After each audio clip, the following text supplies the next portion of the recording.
Recession आने वाला है, लेऑफ्स हर जगह हो रहे हैं।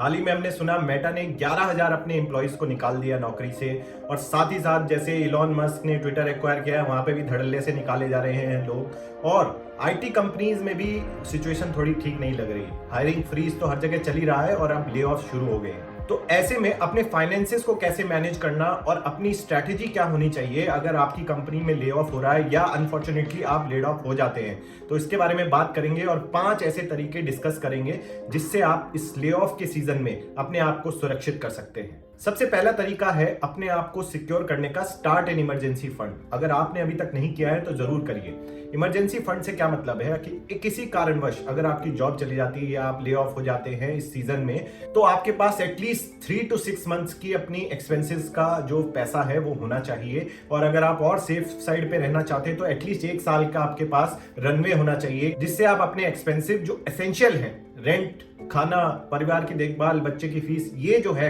एटलीस्ट कवर हो सके। उससे क्या होगा कि अगर इन केस आपकी जॉब चली जाती है तो आपके पास एक रनवे रहेगा और आपको अपने रिटायरमेंट की सेविंग या आपकी पीएफ या फिर जो सेविंग्स आपने बड़े गोल्स के लिए रखी थी, अपने बच्चे का एजुकेशन या शादी या वगैरह जो भी आपके गोल्स हैं, मे बी कोई ट्रिप के लिए, तो वो उसमें से आपको पैसा नहीं निकालना पड़ेगा। और साथ ही साथ इमरजेंसी फंड एक कॉन्फिडेंस भी देता है कि ठीक है, अगर जॉब चली गई तो मैं बिल्कुल एकदम से रोड पे नहीं आ जाऊंगा। सेकंड चीज जो ध्यान में रखने वाली है वो है हेल्थ इंश्योरेंस। मैंने देखा है आमतौर पे लोग हेल्थ इंश्योरेंस को कंपनी हेल्थ इंश्योरेंस जो उनसे प्रोवाइड होता है उस पर डिपेंड करते हैं, लेकिन अगर आपके पास पर्सनल हेल्थ इंश्योरेंस नहीं है तो जिस दिन आप कंपनी से निकाले जाएंगे उस दिन वो आपका हेल्थ इंश्योरेंस भी बंद हो जाएगा। तो आप फिर से वनरेबल हो जाएंगे कि मान लीजिए अगर एक भी हॉस्पिटलाइजेशन की विजिट हो जाती है तो उसमें आमतौर पे मैंने देखा है प्राइवेट हॉस्पिटल्स में 2 से 3 लाख का खर्चा आ जाता है।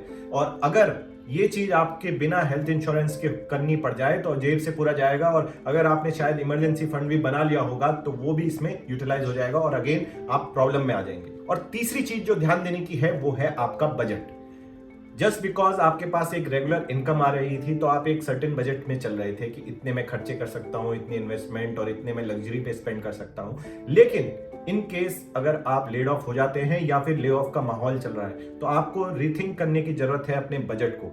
हो सकता है कि आप जो बड़े परचेजेस करने की प्लान कर रहे थे, जो कार लेने वाले थे या जो बड़ा टीवी या फिर कुछ ऐसी चीजें, ज्वेलरी वगैरह लेने वाले थे, उसको थोड़ा डिले कर दें तो बेहतर रहेगा। क्योंकि अगर आपके पास कुछ लमसम अमाउंट रहता है अकाउंट में तो आपके साथ कॉन्फिडेंस रहता है। अनटिल अनलेस कुछ एसेंशियल आइटम है जो बहुत ही जरूरी है, जैसे बच्चों की पढ़ाई वगैरह, उसको आप ऑब्वियसली डिले नहीं कर सकते, लेकिन अदर परचेसेस आप डिले जरूर कर सकते हैं। और अपने बजट को एक बार फिर से सोच के चलिए, क्योंकि इस सीजन में अगर आपके ऊपर भी ये तलवार चल जाती है ले ऑफ की तो आपके लिए भी बहुत परेशानियां खड़ी हो सकती हैं। चौथा पॉइंट है कि आप फोकस करें न्यू एज स्किल्स पे। न्यू एज स्किल्स क्या मतलब है? जो आज के टाइम में डिमांड में है। हो सकता है कि रिसेशन आ रहा है, हर जगह थोड़ा डर का माहौल है, लेकिन न्यू एज स्किल्स की डिमांड जहां पे जरूरत है उनकी, वो हमेशा बनी रहेगी। तो इस तरीके की स्किल, जैसे आज के टाइम पे हम देख सकते हैं AI, ML और SEO, डिजिटल मार्केटिंग, इस तरीके की स्किल काफी डिमांड में है। वो चीज आप ट्राई कर सकते हैं। और मेरी जैसे पर्सनली कोशिश रहती है, हर साल में एक नई स्किल सीखने की कोशिश कर रहा हूं, इररेस्पेक्टिव मेरी सिचुएशन क्या है। हो सकता है मेरी स्टेबल इनकम आए जा रही है, बट न्यू एज स्किल्स सीखने से एक तो मैं अपने आप अप टू डेट रहता हूं, और साथ ही साथ जब मुझे कहीं उसकी जरूरत यूटिलाइज करने की पड़ जाए तो मैं उसको आसानी से कर सकता हूं। तो इससे क्या रहता है, आप हमेशा मार्केट के लिए जॉब रेडी रहते हैं। जॉब रेडी रहने से मतलब है कि नई नई कंपनीज जो आ रही हैं या फिर पुरानी कंपनीज में जो नई डिमांड आ रही है, जिस टेक्नोलॉजी के लिए अभी सप्लाई उतनी मौजूद नहीं है, वहां पे आप अपनी नई पहचान बना सकते हैं और वहां ज्वाइन कर सकते हैं। तो इससे क्या होगा, अगर आपका ले ऑफ का सीन भी बनता है तो आप आसानी से नई जॉब ले सकते हैं। और 5वां पॉइंट है नेटवर्किंग। जैसे वो बोलते हैं your network is your net worth, तो ऐसे टाइम पे नेटवर्किंग की इंपॉर्टेंस थोड़ी और ज्यादा हो जाती है। बिकॉज आप अपने कंफर्ट जोन में रह के, मान लीजिए आपकी नौकरी चल रही है, आप उसी के अंदर खुश हैं, अपना काम कर रहे हैं, लेकिन कल को अगर वहां से निकाल दिया जाता है तो आपको जरूरत पड़ेगी ऐसे लोगों की जो आपकी मदद कर सके नई जॉब ढूंढने में। तो अगर आपका एक्सपीरियंस वैसे भी 5 साल से ऊपर हो जाता है तो रेफरल पे ही ज्यादातर हायरिंग होती है। फ्रेशर्स के केस में डिफरेंट है कि कंपनी बल्क में भी हायर कर लेती है। तो ऐसे में नेटवर्किंग की इंपॉर्टेंस बहुत हो जाती है। तो जितनी ज्यादा हो सके अपने कॉलीग्स, एक्स कॉलीग्स, अपने कॉलेज के कोर्समेट्स, स्कूल्स के कोर्समेट्स, इनसे जुड़ने की कोशिश कीजिए। लिंक्डइन जैसे प्लेटफॉर्म को यूटिलाइज करिए कि तो कहीं भी ऐसी सिचुएशन अगर आती है कि आपकी यहाँ इस पर्टिकुलर कंपनी जहां पे आप अभी काम कर रहे हैं वहां से निकलना पड़े, तो आपको कुछ लोग हैं ऐसे जो हेल्प कर सके। तो ऐसे में जरूर कोशिश करें कि आप भी दूसरों की हेल्प करें जो आपसे नेटवर्किंग करना चाहते हैं, और दूसरे जो है अल्टर्न आपकी हेल्प जरूर करेंगे। तो ये तो थे कुछ पॉइंट जो आप ध्यान रख सकते हैं while you are not laid off, आप ऐसे माहौल से गुजर रहे हैं। लेकिन अगर आप ले ऑफ हो जाते हैं और आपको निकाल भी दिया जाता है इस नौकरी से इस दौरान, तो कुछ चीजें हैं जो आप ध्यान रख सकते हैं, जो अगर आपने 5 पॉइंट उन पे फोकस किया, तो इसके अलावा जो बोनस पॉइंट्स हैं कि जब आपको निकाला जा रहा है तो आप बेटर एक नेगोशिएशन करिए अपने एम्प्लॉयर से कि सेवरेंस पैकेज जो दिया जाता है आमतौर पे उसको थोड़ा बेटर किया जाए। आपके हेल्थ इंश्योरेंस को आप रिक्वेस्ट कर सकते हैं कि अगले 6 महीने तक एक्सटेंड कर दें, ताकि जब तक आपको नई जॉब मिले तब तक आप उसको कंटिन्यू कर सकें। या इसके अलावा अगर वो कोई दूसरी जगह आपको एडजस्ट कर सकते हैं दूसरे डिपार्टमेंट में, या दूसरे उनके कोई सिस्टर कंपनी वगैरह या रेफरल दे सकते हैं, तो उसमें जरूर नेगोशिएट करें ताकि आपको थोड़ा आसानी हो जाए नेक्स्ट जॉब ढूंढने में। और इसके अलावा आप अगर ले ऑफ हो जाते हैं और आपके पास एडुकेट इमरजेंसी फंड है और आपने हेल्थ इंश्योरेंस भी इंश्योर किया हुआ है,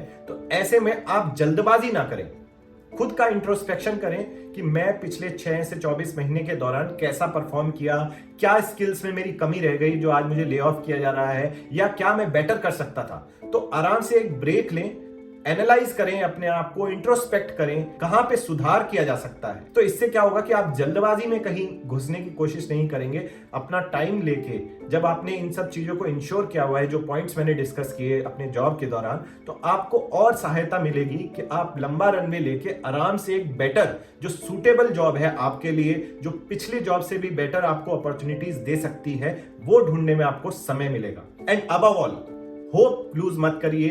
आई अंडरस्टैंड कि बहुत ही एंजाइटी हो जाती है, परेशानी हो जाती है, आमतौर पे एक रेस्पॉन्सिबिलिटी रहती है अपने परिवार की भी, अपने डिपेंडेंट्स की भी, लेकिन अगर आप होप लूज करेंगे तो फिर मैटर और बिगड़ जाता है। तो ऐसे में इन पॉइंट्स को जो मैंने डिस्कस किए हैं उनको ध्यान रखिए और कोशिश कीजिए कि जहां पे भी आप अभी काम कर रहे हैं वहां पे और मेहनत और लगन के साथ काम कीजिए, ताकि ऐसी नौबत ही ना आए। और जो आपके हाथ में नहीं है कि मान लीजिए सिचुएशन मार्केट की ऐसी हो जाती है जहां से पे उनको ले ऑफ करना ही पड़ रहा है, तो इन सब पॉइंट को इंश्योर करके आप अपने आप का कॉन्फिडेंस इंटैक्ट रख सकते हैं और बेटर चांस ले सकते हैं दूसरे जॉब्स में। मेरा नाम है captain Shashank and thank you for watching.